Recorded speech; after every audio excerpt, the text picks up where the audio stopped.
Good morning students. Welcome to Design of Missile session. So நம்ம போன class வந்து design of shaft. Design of ஷாஃப்ட்டில் நாலு condition design of shaft based on the ஸ்ட்ரென்த்தில் torque and bending fluctuating லோடில் வந்து நம்ம ப்ராப்ளம்ஸ் பார்த்தோம். அந்த ப்ராப்ளம்ஸ் வர நோட் எழுதி சால்வ் பண்ணி பாருங்கள். ஏதாவது டவுட் இருந்தால் க்ளியர் பண்ணிக்கோங்க. ஸோ மிச்ச ப்ராப்ளம்ஸ் வந்து நம்ம காலேஜ் ஓப்பன் பண்ணோடனே மிச்ச ப்ராப்ளம்ஸ் வந்து நம்ம சால்வ் பண்ணி பார்ப்போம். ஸோ அடுத்தது பார்க்கக்கூடிய சாப்டர் வந்து டிசைன் ஆஃப் கீஸ். ஸோ இது ஓரளவு மிஷின் ட்ராயிங்கில் நீங்கள் படிச்சிருப்பீங்கன்னு நினைக்கிறேன். ஓரளவு ரீகால் பண்ணிக்கோங்க. ஸோ அதுக்கு முன்னாடி நம்ம ஒரு தியரி ஓரளவு ரீகால் பண்ணிட்டு அதுக்கு கீழே வந்து ப்ராப்ளம்ஸ் பார்ப்போம். So what is key? So it is the fastener. It's connects to machine parts. So அப்போ ரெண்டு இயந்திர பாகங்கள் இணைக்கக்கூடிய ரெண்டு இயந்திர பாகங்கள் இணைக்கக்கூடிய ஒரு ஃபேஷனர் என்னது? It is a connecting parts. அதுதான் fastener. So which connects to machine parts. இரண்டு இயந்திர பாகங்கள் இணைக்கக்கூடிய ஒரு டிவைஸ் இல்லை ஒரு பார்ட் தான் என்னது? கீ. ஸோ இது வந்து பவர் டிரான்ஸ்மிஷனுக்கு யூஸ் பண்ணுறோம். It prevents relative motion between two parts. So ரெண்டு பார்ட்டுக்குள்ள relative motion தடுக்குது. So for example shaft and flange. அப்போ ஷாஃப்ட் ஒரு ரொட்டேட் ஆகிருக்கும், ஃப்ளான்ச் ஒரு ரொட்டேட் ஆகிருக்கும். ஸோ இந்த ரெண்டு ரொட்டேஷன் அரெஸ்ட் பண்ணுறதுக்கு நம்ம என்ன பண்ணலாம்? நம்ம கீவே இருக்கும். கீ இன்சர்ட் பண்ணோம்னா ஆட்டோமேட்டிக்காக அரெஸ்ட் ஆகி நமக்கு தேவையான டேரக்ஷனில் ரொட்டேட் ஆகும். அதான் சொல்லுவாங்க. It means relative motion between two parts. அடுத்து it is use to connect gears, pulleys, sprocket, flywheels to the shaft. இப்போ நார்மலாக எதுக்கு யூஸ் பண்ணுறோம்? நம்ம ஷாஃப்டோட கியரு, புள்ளி, ஸ்ப்ராக்கெட், ஃப்ளைவீல்ஸ் அதோட இணைக்கிறதுக்கு நம்ம யூஸ் பண்ணக்கூடியது தான் இது கீ. ஷாஃப்டோட கியர், புள்ளி, ஸ்ப்ராக்கெட் அண்டு ஃப்ளைவீல்ஸை நம்ம கனெக்ட் பண்ணிக்கலாம். கனெக்ட் பண்ணி பவர் டிரான்ஸ்மிஷனுக்கு யூஸ் பண்ணுறோம். இப்போ நீங்கள் எதுலேயே பார்த்துருப்பீங்க கிராமத்துலலாம். அப்போ motor and pump. So motor வந்து ஒரு ஷாஃப்ட் வரும், பம்ப் ஷாஃப்ட் இருக்கும். இப்போ ஆட்டோமேட்டிக்காக என்னது? நமக்கு மோட்டர் ஷாஃப்ட்டும் பம்ப் ஷாஃப்ட்டும் பைப்பிங்ஸாக ஃப்ளான்ச் கப்ளிங் இணைச்சிருக்காங்க. இப்போ ஃப்ளான்ச் கப்ளிங்கில் ஸோ கீவே இருக்கும். ஃப்ளான்ச் கப்ளிங்கில் ஷாஃப்ட் இருக்குது. ஷாஃப்ட்டில் கீவே ஆஃப் பார்ட்டு கீழே இருக்கும், மேலே இருக்கிற ஆஃப் பார்ட்டுக்கு மேலே இருக்கும். ரெண்டையும் நம்ம அங்கே கீழே நம்ம இணைச்சிருப்பாங்க. அது மூலம் என்ன நமக்கு பவர் டிரான்ஸ்மிஷன் மோட்டரில் வந்து ஷாஃப்ட்லேருந்து பம்ப் ஷாஃப்ட்டுக்கு பவர் வந்து டிரான்ஸ்மிட் ஆகுது. மோட்டரில் வந்து பம்ப் ஷாஃப்ட்டுக்கு பவர் ஃப்ளான்ச் கப்ளிங் மூலமாக டிரான்ஸ்மிட் ஆகுது. அதுக்கு யூஸ் பண்ணக்கூடியதான் கீ. ஸோ அது மூலம் கீவே ஷாஃப்ட்லேயும் கப்பு, ஃப்ளான்ச்சோட கப்புலேயும் பாதி கீவே இருக்கும். ஷாஃப்ட்டில் பாதி கீவே இருக்கும். அதில் மீதி பாதி வந்து கப்பில் கீவே கட் பண்ணியிருப்பாங்க. ஸோ அது மூலமாக கீ வந்து அதில் சீட் ஆகி மோஷனை அரெஸ்ட் பண்ணுது. அதில் வந்து ஒரு ஷாஃப்ட்லேருந்து ஒரு ஷாஃப்ட் பவர் டிரான்ஸ்மிட் ஆகுது. ஃபார் எக்ஸாம்பிள் மோட்டர் ஷாஃப்ட் வந்து பம்ப் ஷாஃப்ட்டுக்கு டிரான்ஸ்மிட் ஆகுது. ஸோ அது மூலம் என்ன ஆகுது? வாட்டர் பம்ப் ஆகி நமக்கு தேவையான இடத்துல டெலிவர் ஆகுது. இது ஏற்கனவே தெரியும் உங்களுக்கு. ஓரளவு எஃப்எம்மில் படிச்சிருப்பீங்க. ஸோ அதை நான் ஓரளவு ரீகால் பண்ணுறேன். ஸோ கீயோட சாஃப்ட்வேர் ஆக்சிஸ் எப்போயுமே பேரலாக இருக்கும். கீயோட சாஃப்ட்வேர் ஆக்சிஸ் வந்து எப்போயுமே ஆக்சிஸ்க்கு பேரலாக வந்து கீவே இருக்கும். ஸோ கீ ஆக்சிஸும் சாஃப்ட் ஆக்சிஸ்க்கும் பேரலாகவே இருக்கும். ஸோ இதோட மெட்டீரியல் வந்து cold rolled mild steel. So key slot. அப்போ ஏன்னா கீ வந்து இன்சர்ட் பண்ணுறதுக்கு கீவே. ஸோ கீவே வந்து ரெண்டு பார்ட்டில், ஒன்று ஷாஃப்ட்டில் இன்னொன்று கப்பில். நாங்கள் கீவே கட் பண்ணியிருப்பாங்க. அது மூலம் என்ன பண்ணுறோம்? நம்ம கீயை உள்ளே இன்சர்ட் பண்ணி prevents relative motion between two parts. ரெண்டு பார்ட்டோட ரிலேட்டிவ் மோஷன் நம்ம தடுக்கிறோம். ஸ்லாட் இருக்கும். கீவே ஸ்லாட் ஷாஃப்ட்டில் இருக்கும், கப்லேயும் இருக்கும். ஸோ ஸ்லாட் மூலம் கீ இணைக்கிறவங்களாம் நான் ரெண்டு கரெக்டாக சீட் ஆகும். ஸோ அது மூலம் ரெண்டு பார்ட்டோட ரொட்டேஷனை தடுக்கிறோம். ஸோ ரிலேட்டிவ் மோஷனை நம்ம தடுக்கிறோம். So next factors to be consider for the selection of type of key. என்னென்ன ஃபேக்டர்ஸ்லாம் கன்சிடர் பண்ணணும்? ஒரு கீயை செலக்ட் பண்ணும்போது selection of type of key. ஒரு கீயை செலக்ட் பண்ணும்போது என்னென்ன ஃபேக்டர்லாம் நம்ம கன்சிடர் பண்ணணும்? Factors to be consider for the selection of type of key. Amount of torque to be transmitted. எவ்வளவு டார்க் டிரான்ஸ்மிட் ஆகுது, எவ்வளோ டார்க்கு டிரான்ஸ்மிட் ஆகுது. Type of load. Type of load, required fit, shear stress limit, cost. இப்போ எவ்வளோ amount of torque வந்து transmit ஆகுது, type of load என்ன மாதிரி லோடு ஆக்ட் ஆகுது, ஹெவி லோடா, மீடியம் லோடா, லைட் லோடா, ஹெவி லோடா, மீடியம் லோடா, லைட் லோடா, ரெக்யர்ட் ஃபிட் என்ன மாதிரி fit. So transition fit, clearance fit, interference fit, இந்த மாதிரி நிறைய ஃபிட் இருக்குது. அந்த ஃபிட்டு வந்து என்ன ஃபிட்டில் நமக்கு அங்கே கீ சீட் ஆகுது, கீ வந்து சீட் ஆகிறது இருக்கிறத நம்ம சொல்கிறோம். அடுத்து சிஎஸ்எஸ் லிமிட், எவ்வளோ சிஎஸ்எஸ் லிமிட்டு, எவ்வளோ சிஎஸ்எஸ் நம்ம கீ வந்து தாங்கும். அடுத்து காஸ்ட், அடுத்தது என்னது காஸ்ட், எவ்வளவு விலை வந்து இருக்குது அப்படின்றத நம்ம கன்சிடர் பண்ணணும். அடுத்து next. So design of keys, types of keys or classification of keys. Types of keys or classification of keys. Classification of keys or types of keys. Classification of keys or types of keys. First one is sunk key. Sunk key is plain key and zip-gated key. Plain key and zip-gated key. Zip-gated key. Parallel tapper and rectangular square. Parallel பார்த்தீங்கன்னா rectangular square. Tapperலையும் rectangular square இருக்குது. So feather key. அடுத்து woodruff key. அடுத்து round key and saddle key and spines. First வந்து சங்கி key பார்த்தீங்கன்னா இது வந்து ஸ்டாண்டர்டாக பயன்படுத்தக்கூடிய ஒரு கீ. ஸோ இதில் கிராஸ் செக்ஷன் வந்து ரெக்டாங்குலராகவோ ஸ்கொயராகவும் இருக்கலாம். ஸோ அப்போ ஒரு ஷாஃப்டோட ஒரு பாதியில் கீவே இருக்குது, இன்னொரு கப்பில் இதில் கீவே இருக்கும். இப்போ ரெண்டு இடம்ல நம்ம சங்கி மூலமாக இணைச்சி மோஷனை நம்ம தடுக்கிறோம். Relative motion between two parts. Motion தவிர பவர் டிரான்ஸ்மிஷனுக்கு யூஸ் பண்ணுறோம். இது சங்க் கீ. இது ஷங்கியில் ரெண்டு டைப் இருக்குது. இப்போ taper ஷங்கி, parallel ஷங்கி R feather key. Parallel ஷங்கி R feather key. Taper ஷங்கின்னு என்னது? ஸோ இதோட கிராஸ் செக்ஷன் வந்து ரெக்டாங்குலராக ஸ்கொயராக இருக்கும். ஸோ கீயோட ஒரு பார்ட் வந்து ஷாஃப்ட்டில் இருக்கும், மறு பார்ட்டு கப்பில் வந்து இன்சர்ட் பண்ணியிருப்பாங்க, கப்பில் இன்சர்ட் ஆகிருக்கும். ஸோ இது வந்து டேப்பராக இருக்கும். ஸோ மேலே வந்து டாப் சர்ஃபேஸ் வந்து டேப்பராக இருக்கும், பாட்டம் சர்ஃபேஸ் வந்து ஃப்ளாட்டாக இருக்கும். டாப் சர்ஃபேஸ் வந்து டேப்பராக இருக்கும், பாட்டம் சர்ஃபேஸ் ஃப்ளாட்டாக இருக்கும். ஸோ இது rectangular. So cross section rectangular தான் ரெக்டாங்குலர் டேப்பர் ஷங்கி. கிராஸ் செக்ஷன் ஸ்கொயராக தான் ஸ்கொயர் டேப்பர் ஷங்கி. ஸோ இது நார்மலாக யூஸ் பண்ணால் டைட் ஃபிட்டிங்ஸ்க்கு நம்ம பயன்படுத்துகிறோம். ஸோ இதுக்கு டேப்பர் ரேஞ்ச் வந்து 1:100 வரைக்கும் வேரி ஆகுது. அப்போ 1:100 என்னது? 100 mm லென்த்துக்கு 1 mm திக்னஸ் குறையுது. 100 mm லென்த்துக்கு 1 mm திக்னஸ் குறையுது. அதான் மீனிங் 1:100. தட் மீன்ஸ் அப்போ 100 mm லென்த்துக்கு 1 mm திக்னஸ்ஸு நமக்கு ரெடியூஸ் ஆகுது. ஸோ அடுத்து parallel sunk key or feather key. So parallel sunk key what is parallel? அப்போ விட்டும் திக்னஸும் ஃபுல் லென்த்துக்கு என்னது பேரலாக இருக்கும். விட்டும் திக்னஸும் ஒரே மாதிரி மாறாமல் இருக்கிறது பேரலல் கீ. விட்டும் திக்னஸும் ஒரு ஃபுல் லென்த்துக்கும் மாறாமல் இருக்கிறது பேரலல் கீ. இதோட கிராஸ் செக்ஷன் ஸ்கொயராகவோ ரெக்டாங்குலராகவோ இருக்கலாம்.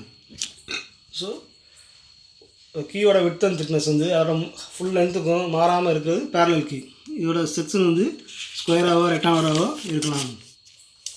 ஸோ நார்மலாக எதுக்கு யூஸ் பண்ணுறாங்க? Pulleys, gears, clutch. அப்போ இந்த பார்ட்டை நம்ம சாஃப்ட்வேரோட இணைக்கிறதுக்கு பயன்படுத்துகிறோம். ஸோ இதில் வந்து ஃபெதர் கீ பார்த்தீங்கன்னா peg feather key, single cutted key, double cutted feather key. ஏன்னா 3 டைப்பாக பிரிச்சிருக்காங்க.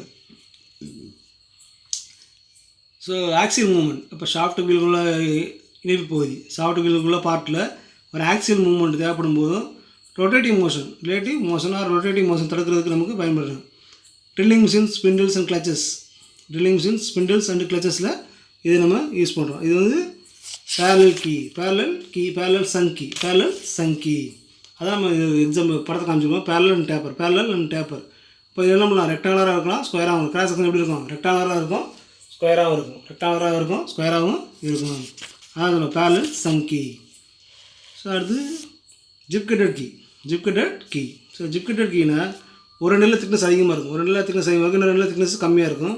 திக்னஸ் அதிகமாக இருக்கிற இடத்துல நமக்கு ஜிப்பு ஹெட்டு பார்க்குறதுக்கு ஒரு ப்ரொஜெக்ஷனை உண்டு பண்ணியிருப்பாங்க. அதை என்ன சொல்கிறோமா? Gib கட்டட் key. இந்த கீயோட அட்வான்டேஜ் என்னென்னா, கீவேல வந்து ஈஸியாக இன்சர்ட் பண்ணுறதுக்கும் கீவேல வந்து ஈஸியாக வெளியெடுக்கிறதுக்கும் யூஸ் பண்ணுறது அந்த gib கட்டட் key. For easy removal and inserting. ஈஸியாக ரிமூவ் பண்ணலாம், ஈஸியாக என்ன பண்ணலாம்? நம்ம ஈஸியாக இன்சர்ட் பண்ணலாம், ஈஸியாக வந்து ரிமூவ் பண்ணலாம். ஈஸியாக கீவேலேருந்து நம்ம ஈஸியாக ரிமூவ் பண்ணுறதுக்கு யூஸ் பண்ணுறது ஜிப் கட்டட் கீ. அப்போ இது வந்து நம்ம தேவையான டைட்னஸ் வந்து கொண்டு வரலாம் நம்ம. ஸோ இந்த கீழே வந்து தேவையான டைட்னஸை நம்ம கொண்டு வர முடியும். ஸோ ரிப்பேர் மெயின்டெனன்ஸ் அப்போ இந்த மாதிரி இதுக்கெலாம் வந்து நம்ம கீ பயன்படுத்துகிறோம். ரிப்பேர் மெயின்டெனன்ஸ்க்குலாம் இந்த மாதிரி கனெக்ஷனுக்கு நம்ம இந்த மாதிரி கீயை யூஸ் பண்ணுறோம். So repair maintenance, so join பண்ணுறதுக்கு ரிப்பேர் மெயின்டெனன்ஸ் இந்த மாதிரி கீயை நம்ம யூஸ் பண்ணுறோம். Zip கட்டட் key. ஸோ படம் வந்து நெக்ஸ்ட் கொடுத்துருக்கேன், அதை பார்ப்போம். அடுத்து வந்து வுட்ரஃப் கீ. ஸோ வுட்ரஃப் கீங்கிறது என்னது? ஸோ கீ அரை வட்ட வடிவத்தில் இருக்கக்கூடிய கீ தான் என்னது? வுட்ரஃப் கீ.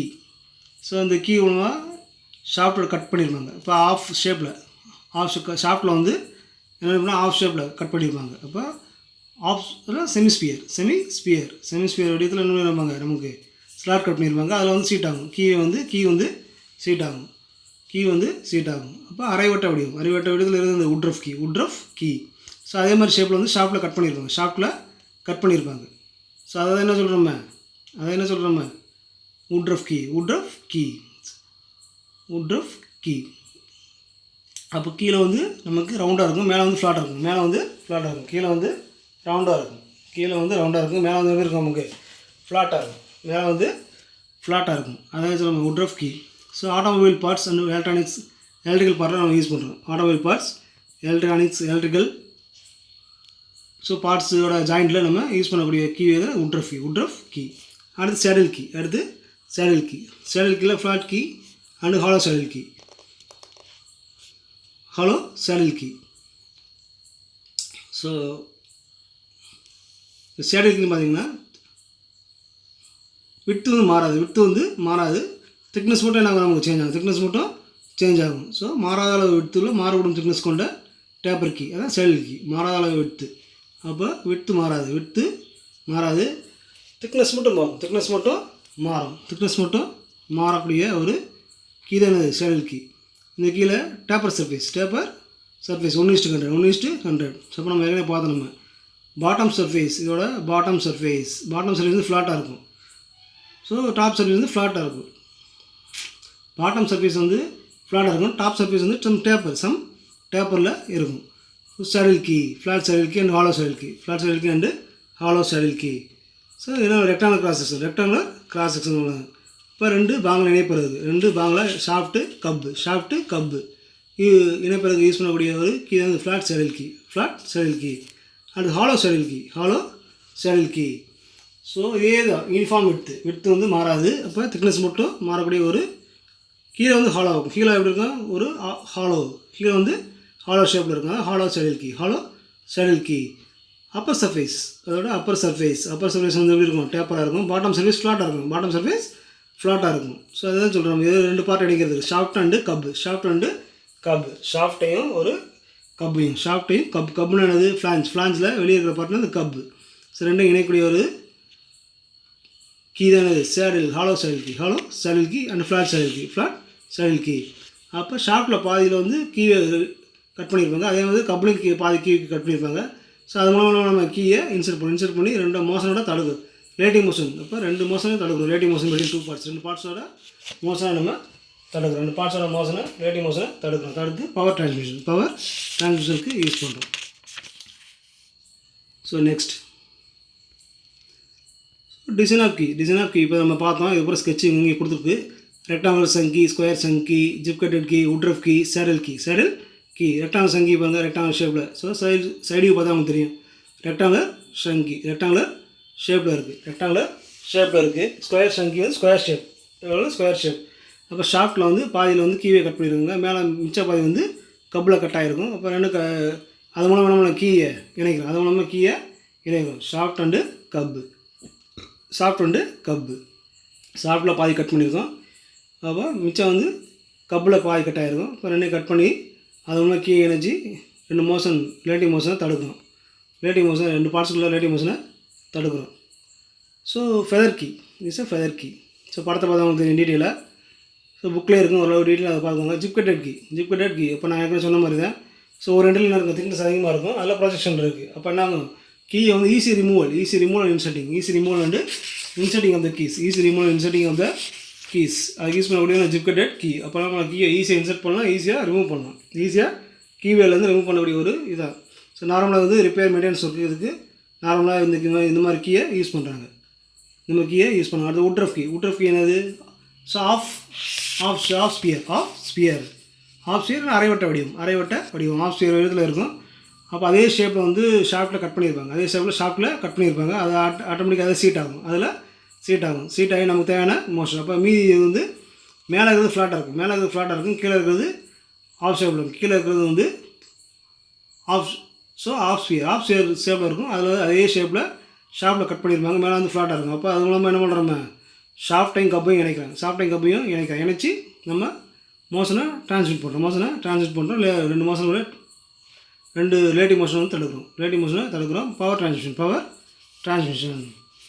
ஸோ அடுத்து சேடில் கீயில் flat saddle key, hollow saddle key பார்த்தோம். Flat saddle key and hollow saddle key and key proportions with of the key WK is equal to D/4. Thickness of the key TK is equal to D/6 width of the key, so WK is equal to D/4. So thickness of the key TK is D/6. அப்போ D is the diameter of the shaft. Length of the key LK is equal to 4 into WK. K is suffixல் K is key. அப்போ width in the formula D/4. Thickness of the key is D/6. Thickness of the key D/6. Length of the key is LK 4 WK. அப்போ D is the diameter of the shaft. D is the diameter of the shaft. இப்போ some problem கொடுத்துக்க மாட்டாங்க length. அப்போ நம்ம இதுலேருந்து LK is equal to 4 into WK எடுத்துக்கலாம். LK is equal to 4 into WK எடுத்துக்கலாம். So அது proportions key proportions இது ப்ராப்ளத்துக்கு யூஸ் ஆகும், ப்ராப்ளம் வரும்போது பார்ப்போம். ஸோ நெக்ஸ்ட் அடுத்து design procedure of key according to the shaft diameter note width and thickness of the key. இப்போ ஷாஃப்ட் டயா வந்து எவ்வளோன்னு பார்க்கணும். டயா வந்து ஒரு 30 mm or 40 mm அப்படின்னா அது நம்ம டேபிளில் இருந்து width and thickness நோட் பண்ணணும். width and thickness நோட் பண்ணுறோம். இதில் வந்து டேட்டா புக் வந்து width thickness நம்ம நோட் பண்ணுறோம். ஸோ அடுத்து வந்து width and thickness நோட் பண்ணி முடிச்சோன்னே டார்க் நம்ம எங்கே ஃபார்முலா பார்த்தது தான் 9550 PO/N 9550 PO/N. பவர் தெரியும், ஸ்பீடு தெரியும். அப்போ அதில் சப்ஸ்டிட் பண்ணி என்ன பண்ண டார்க் கண்டுபிடிக்கிறோம். Newton millimetre. பவர் ஸ்பீடு அப்போ பவர் தெரியும், ஸ்பீடு தெரியும், அதை சப்ஸ்டிட் பண்ணி டார்க் கண்டுபிடிக்கலாம். அப்படி இல்லைன்னா இன்னொரு formula T is equal to π/16 d³ into tau. π/16 d³ into tau. அப்போ டயமீட்டர் தெரியும், டவு தெரியும். CSS of the key material கொடுத்துருப்பாங்க. அப்போ இதை சப்ஸ்டிட் பண்ணி டார்க் கண்டுபிடிக்கிறோம். இதில் கண்டுபிடிச்சோம்னா நம்ம டார்க்கு கண்டுபிடிக்கலாம். ஸோ ரெண்டு விதமாக கண்டுபிடிக்கலாம். So T is equal to 9550 PO/N or T is equal to π/16 d³ into tau. அப்போ சில ப்ராப்ளத்தில் CSS கொடுத்துருப்பாங்க, டயமீட்டர் கொடுத்துருப்பாங்க. ஸோ பவரை ஸ்பீடாக கொடுத்துக்க மாட்டாங்க. அப்போ அந்த மாதிரி கண்டிஷன் என்ன பண்ணலாம் நம்ம.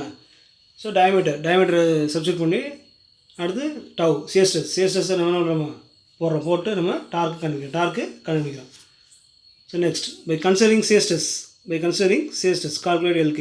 அப்போ லென்த் ஆஃப் த கீ. அப்போ tau is equal to 2T/WK LK into D. இந்த ஃபார்முலா போட்டு என்ன பண்ணுறோம், நம்ம செக் பண்ணுறோம். ஸோ ரெண்டு விதமாக பண்ணலாம். ஸோ CSS அவங்க ப்ராப்ளத்தில் கொடுத்துருப்பாங்க. அப்போ அந்த ப்ராப்ளத்தை என்ன பண்ணுறோம், நம்ம ப்ராப்ளத்தில் பார்க்குறோம். இப்போ நமக்கு வேல்யூ கண்டுபிடிச்சிருப்போம். அந்த வேல்யூ விட நம்ம கம்மியாக வந்து டிசைன் இஸ் சேஃப், அப்போ கூட வந்து நாட் சேஃப். அதை சொல்கிறோம். So key is safe against shearing. அப்படி இல்லைன்னா இதே ஃபார்முலா போட்டு நம்ம LK ஃபஸ்ட்டு ஒரு லென்த்து கண்டுபிடிக்கிறோம். அடுத்து by considering crushing stress calculate LK. அப்போ ரெண்டாவது formula sigma C is equal to 40/TK into LK into D. So key is safe against crushing. அப்போ என்ன பண்ணுறோம், இது ஃபார்முலா போட்டு செக் பண்ணுறோம். அப்போ ப்ராப்ளத்தில் வேல்யூ கொடுத்துருப்பாங்க. அப்போ அந்த வேல்யூவோட செக் பண்ணி பார்க்குறேன். செக் பண்ணி பார்க்கும்போது நம்ம கம்மியாக வந்து சேஃப், கூட வந்து நாட் சேஃப். அதான் எழுதிருக்கோம். So key is safe against crushing. அப்படி இல்லைன்னா ஸோ என்ன பண்ணலாம், நம்ம ஒரு லென்த் இந்த ஃபார்முலா போட்டு என்ன பண்ணலாம், லென்த்து கண்டுபிடிக்கலாம். கண்டுபிடிச்ச பிறகு ரெண்டு லென்த் இருக்கும். CSS வச்சு ஒரு லென்த் வரும், க்ரஷிங் ஸ்ட்ரெஸ் ஒரு லென்த் வரும். அப்போ ரெண்டு ஃபார்முலா இருக்குது. ரெண்டு ஃபார்முலா வச்சு ஃபஸ்ட்டு ஒரு லென்த், செகண்ட் ஒரு லென்த்து. ஸோ ரெண்டு லென்த்தில் எது ஹையர், ரெண்டு லென்த்தில் எது ஹையர் வேல்யூவோ அந்த லென்த்தை வந்து நம்ம எடுத்துக்கணும். Higher value of LK, higher value of LK. So அப்படி இல்லைன்னா இன்னொரு மெத்தடு. ஸோ நம்ம இதை சப்ஸ்டியூட் பண்ணுறோம். சப்ஸ்டியூட் பண்ணி ஃபஸ்ட்டு ஒரு சியர் ஸ்ட்ரெஸ், அடுத்து கிரசிங் ஸ்ட்ரெஸ் கண்டுபிடிக்கிறோம். கண்டுபிடிச்சிட்டு ப்ராப்ளத்தை கொடுத்துருக்க வேல்யூவோட செக் பண்ணி பார்க்குறோம். செக் பண்ணிக்கும் போது கம்மியாக வந்தால் சேஃப், கூட வந்தால் நாட் சேஃப், கூட வந்தால் நாட் சேஃப். ஸோ இது ஒரு மெத்தட். அப்படி இல்லைன்னா இந்த ஃபார்முலா யூஸ் பண்ணுறோம். Tau equal to 2t, tau equal to 2t divide by WK LK into D, LK into D. அப்போ இந்த ஃபார்முலா போட்டு என்ன பண்ணுறோம், நம்ம ஃபஸ்ட்டு ஒரு லென்த்து கண்டுபிடிக்கிறோம். ஸோ அடுத்து வந்து sigma C equal to 40 divide by TK into LK into D, LK into D. இதில் போட்டு என்ன பண்ணுறோம், அடுத்து ஒரு லென்த் கண்டுபிடிக்கிறோம். ரெண்டு லென்த்தில் எது ஹையரோ அந்த லென்த்தை ஆன்சர் எடுத்துக்கலாம். ஸோ ரெண்டு மெத்தடில் நம்ம ரெண்டு விதமாக இதை நம்ம சால்வ் பண்ணலாம். ஸோ ரொம்ப ஈஸியான சிம்பிள் ப்ரொசீஜர் தான். Design procedure of key. இதை வந்து ஓரளவு ரீகால் பண்ணிக்கோங்க. ரீகால் பண்ணால் ப்ராப்ளம் பண்ணும்போது உங்களுக்கு ஈஸியாக இருக்கும். ஸோ கீழே நோட் கொடுத்துருக்கேன். So sigma C equal to 2 tau. அப்போ சிக்மா சி ஈக்குவல் 2 டவ் சீரியஸோட டபுளாக இருந்துச்சுன்னா என்ன பண்ணலாம், நம்ம ஸ்கொயர் கீ டிசைன் பண்ணணும். இப்போ ரெக்டாங்குலர் கீ என்னது, விட்த்து திக்னஸ் மாறும். விட்டோட திக்னஸ் கம்மியாக இருக்கும். அப்போ ஸ்கொயர் கீ என்னது, விட்த்து திக்னஸ் ஈக்குவலாக இருக்கும். இந்த ஸ்கொயர் கீ இப்போ ப்ராப்ளம் வரும்போது நம்ம பார்ப்போம். ப்ராப்ளம் வரும்போது நல்லா அனலைஸ் பண்ணுவோம். Sigma C equal 2 tau. அப்போ 2 டவ். அப்போ சியர் ஸ்ட்ரெஸ்ஸோட டபுளாக இருந்துச்சுன்னா கிரசிங் ஸ்ட்ரெஸ்ஸு. அது என்ன பண்ணணும், ஸ்கொயர் கீ டிசைன் பண்ணணும். So shear stress. ஸோ இப்போ ரெண்டு விதமாக நம்ம பண்ணலாம் நம்ம. ஸோ இந்த formula tau equal 2t divide by WK LK into D, sigma C equal to 40 divide by TK into LK into D. இப்போ ரெண்டு ஃபார்முலா இருக்குது. ரெண்டு ஃபார்முலா என்ன பண்ணலாம், நம்ம சப்ஸ்டியூட் பண்ணி ஃபஸ்ட்டு ஒரு LK, அடுத்து ரெண்டாவது ஒரு LK. இப்போ ரெண்டு லென்த் காணிக்கிறோம், எது ஹையரோ எடுத்துக்கலாம். அது ஒரு மெத்தட். இன்னொரு மெத்தட் என்னென்னா, அதே அந்த ஃபார்முலாவில் ரெண்டு ஃபார்முலா என்ன பண்ணுறோம், நம்ம சப்ஸ்டியூட் பண்ணி என்ன பண்ணலாம், ஃபஸ்ட்டு ஒரு சியர் ஸ்ட்ரெஸ், அடுத்து கிரசிங் ஸ்ட்ரெஸ். ஸோ அடுத்து நம்ம ப்ராப்ளத்தை கொடுத்துருப்பாங்க. ப்ராப்ளத்தை கொடுக்குற வேல்யூவோட செக் பண்ணி பார்க்குறோம். அதோட கம்மியாக வந்தால் சேஃப், கூட வந்தால் நாட் சேஃப். அப்போ ரெண்டு மெத்தடில் நம்ம இதை சால்வ் பண்ணலாம். ஸோ ப்ராப்ளம் வரும்போது நம்ம டீட்டெயிலாக பார்ப்போம். சரி, ஒரு ரீகால் பண்ணிட்டு இதில் ஏதாவது டவுட் இருந்துச்சு என்கிட்டயா, இல்லைனா முடிச்சு சார்ட்டையா நீங்கள் கிளியர் பண்ணிக்கோங்க. ஸோ நெக்ஸ்ட் கிளாஸ் மீட் பண்ணலாம். Thank you students.